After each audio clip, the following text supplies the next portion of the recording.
Hello दोस्तों, एक गांव में दो व्यापारी ऊन का व्यापार किया करते थे। दोनों एक दूसरे को बिल्कुल नहीं जानते थे। एक धनी सेठ जो दूसरे शहर में रहता था, उन दोनों को ऊन का ऑर्डर देता है। दोनों को सेठ ऑर्डर इसलिए देता है क्योंकि वो देखना चाहता था कि दोनों में से जिसका ऊन बेहतर होगा उसे अपने पास रखेगा अथवा दूसरे के ऊन को नहीं।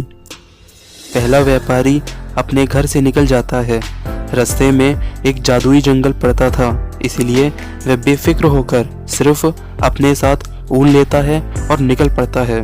जंगल में जब वह पहुंचता है और कुछ दूर चलने के बाद उसे एक भयानक सांप दिखता है, जिसे देखकर वह डर जाता है और अपनी पहली विश मांगता है कि हे भगवान, इस सांप को खत्म कर दो। और कुछ ही देर में वह सांप उसके सामने लहूलुहान हो जाता है। फिर वह आगे बढ़ता है। चलते चलते शाम हो जाती है और बारिश आने लगती है। वह फिर डर जाता है क्योंकि उसके पास ऊन होता है जो पानी में भीगकर खराब हो सकता था। वह अपनी दूसरी विश मांगता है, हे भगवान, इस बारिश को बंद कर दो। और बारिश बंद हो जाती है। कुछ देर बाद व्यापारी को भूख लगती है। वह अपनी तीसरी विश खाना मांगता है और खाना खाकर आगे चल देता है। चलते चलते वह एक नदी के किनारे पहुंच जाता है और वहां कुछ देर बाद वह विश्राम के लिए बैठ जाता है क्योंकि उस सेठ का घर उस नदी को पार करते ही कुछ दूर चलने पर आ जाता।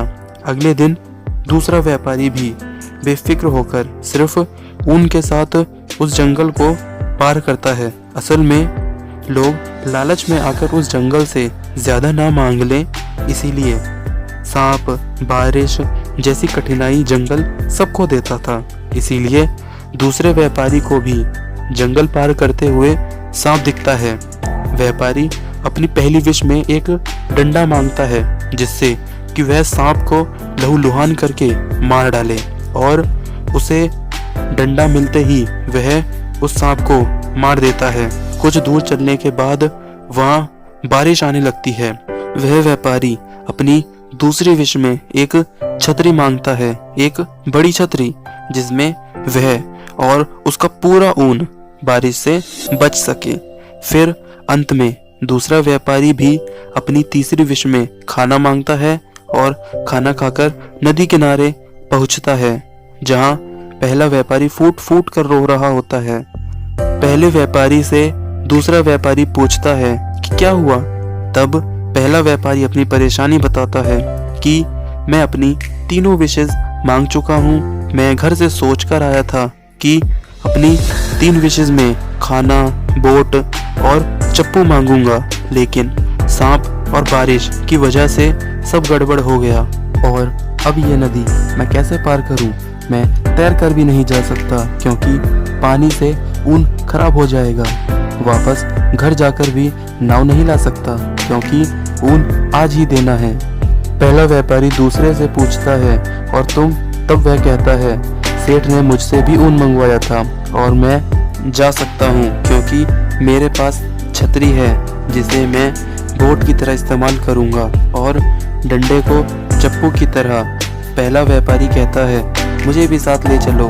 तब दूसरा व्यापारी कहता है, अगर तुम्हें साथ ले गया तो हो सकता है सेठ मेरा ऊन ना ले और वहां से चला जाता है। पहला व्यापारी वहीं हाथ मलता रह जाता है।